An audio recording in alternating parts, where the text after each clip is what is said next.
ghost bus of Route 375. They say Japan is a land where old spirits walk quietly beside the living, and sometimes, just sometimes, they step into our world for reasons we can't understand.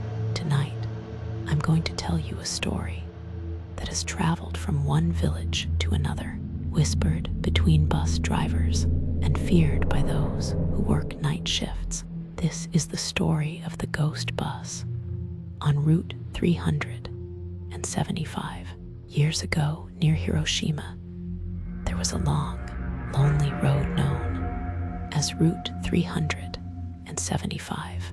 No streetlights, no houses, nothing except mountains on one side and an open river on the other. Bus drivers avoided this route at night, but one man, Driver Sato, took that shift every week. He was calm, hardworking, and didn't believe in ghosts.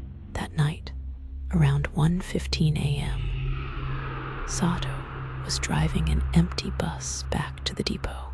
The road was silent, except for the hum of the engine and the cold air outside. When he approached a small, forgotten bus stop, one nobody used anymore, he slowed down.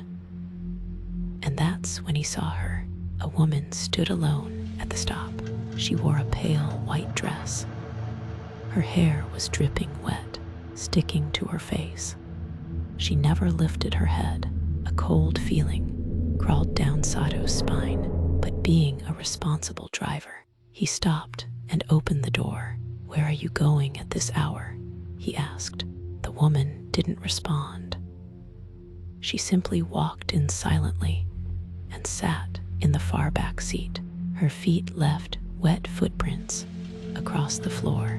Sato checked the rearview mirror to see her face, but her reflection was blurred, like a shadow that didn't want to form properly. Uneasy, yet determined to finish the shift, he continued driving.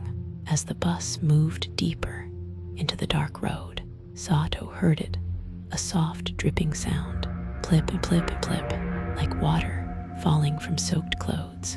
He checked the mirror again. The woman was still sitting there with her head down, but her clothes, they were growing darker, blending with the shadows, as if the night itself was swallowing her. Sato tried again. "Ma'am, where do you want to stop?" No answer. Only the sound of wet hair sliding against the seat. The road had no houses, no shops. Nobody walked here at night. So how did she end up at that bus stop? Suddenly, the lights of the bus flickered. Tack, tack, tack. The engine coughed. The air inside turned freezing cold. Sato gripped the steering wheel tightly and, out of instinct, glanced at the mirror again. He froze. The woman was no longer in the last row. She was now a few seats behind him. Her head was still hanging down, but her swollen, twisted hands looked like the hands of someone who had drowned. The dripping sound grew louder. Plip, plip, plip. Sato's heart pounded hard, but he forced himself to drive.